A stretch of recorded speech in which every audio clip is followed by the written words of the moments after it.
اعوذ باللہ من الشیطان الرجیم، بسم اللہ الرحمن الرحیم۔ 9 ربیع الاول کو کیا ہوا تھا؟ 9 ربیع الاول کو عید شجاع کیوں کہا جاتا ہے؟ 9 ربیع الاول کو عید زہرا کیوں منائی جاتی ہے؟ عید شجاع کیوں منائی جاتی ہے؟ 9 ربیع الاول کو عید غدیر ثانی کیوں کہا جاتا ہے؟ مومنین، آج کا دن تمام مومنین کو اور مومنات کو مبارک ہو۔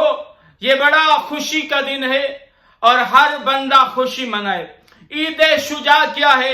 عزیزان گرامی، جناب مختار ثقفی نے کربلا کے جو قاتل تھے، عمر سعد، خولی، شمر، جتنے بھی ملعون تھے ان کو قتل کیا۔ قتل کرنے کے بعد ان ملعونوں کا سر امام زین العابدین کی خدمت میں 9 ربیع الاول کو پیش کیا۔ جب امام سجاد علیہ السلام نے ان ملعونوں کے سر دیکھے تو امام نے خوش رنگ لباس پہنا، خوشی مسرت کی اور مسکرائے اور مختار کو سلام پیش کیا۔ اس وجہ سے 9 ربیع الاول کو عید شجاع کہا جاتا ہے۔ اور 9 ربیع الاول کو عید زہرا کیوں کہا جاتا ہے؟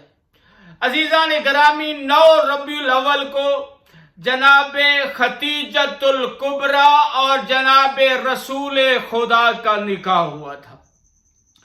جب جناب زہرا سلام اللہ علیہا کی ولادت ہوئی اور دنیا میں آئی تو جناب زہرا کو جب معلوم ہوا کہ 9 ربیع الاول کو میرے بابا کا، میری والدہ کا نکاح ہوا تھا، تو جتنا عرصہ جناب زہرا حیات رہی، زندہ رہی، 9 ربیع الاول کو نیاز پکاتی، مومنین کو بلاتی، ان کو کھلاتی اور اس دن کی فضیلت ان لوگوں کو بتاتی۔ اس وجہ سے 9 ربیع الاول کو عید زہرا منائی جاتی ہے۔ 9 ربیع الاول کو عید غدیر ثانی کیوں کہا جاتا ہے؟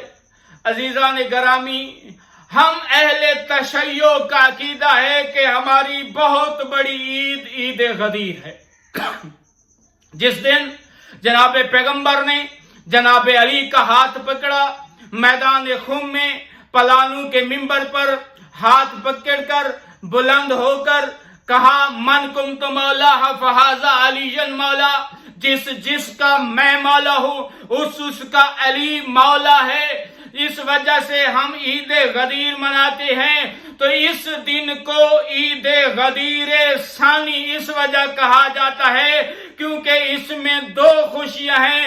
پہلی خوشی اس وجہ سے ہے جو عید شجاع ہے، دوسری خوشی اس وجہ سے ہے کہ جناب پیغمبر اور جناب ختیجہ کا نکاح ہوا تھا، اور اسی دن جناب مختار نے ملعونوں کے سر کاٹ کر سید الساجدین امام سجاد کی خدمت میں پیش کی اور امام سجاد نے مسرت حاصل کی، خوش رنگ لباس پہنا۔